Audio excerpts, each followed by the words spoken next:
I took a 15-and-a-half-hour Amtrak ride from Baltimore to Florida. Here's how it went. I took a lunchbox, a travel backpack, and my Curves tote, which includes my emotional support Kirby. I packed the tote with everything I could think of to make the ride more comfortable. Pulling up to the train station. I'm scared. Shout out to my friend for getting me there on time. Only a few minutes wait before they announced that it was time to board. I was so nervous about 15-and-a-half hours, but 45 minutes into the ride, we got to DC and they said we'd be here for an hour. So I hopped off the train for a bit and got a salmon BLT. When I got back, there was time to spare, but I was ready to go. Luckily, there was plenty of leg room and I was comfortable. 2.5 hours down, 13 to go. We're finally pulling out of DC. The sun is just starting to set and the scenery is really nice. I had a seatmate for most of the ride, but she was very chill. This is about the time where I started to really settle into the ride. I had pre-downloaded some shows on Apple, so I got into that. And then I decided to go ahead and pull out my neck pillow and get ready to call it a night. Little did I know my bladder was going to have other plans and I had to go to the bathroom.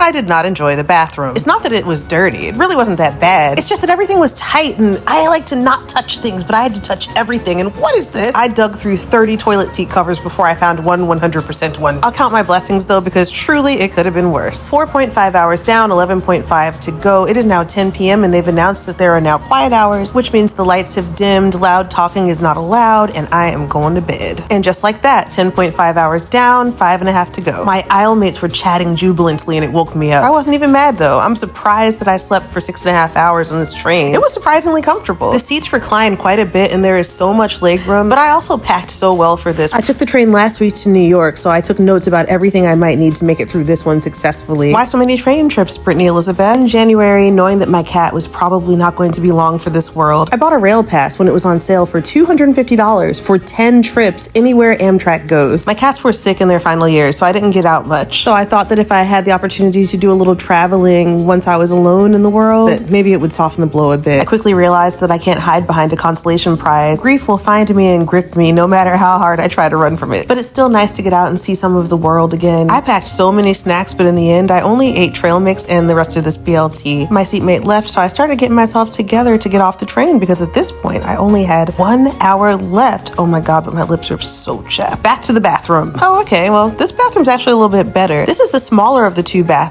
I thought it was easier to get to things, particularly the toilet. Usually I prefer the accessible bathroom. In this case, I like the smaller one. 15.5 hours down and I am in Jacksonville. Well, that went well. I would totally do it again. My final destination is St. Augustine, so stay tuned to see how it went.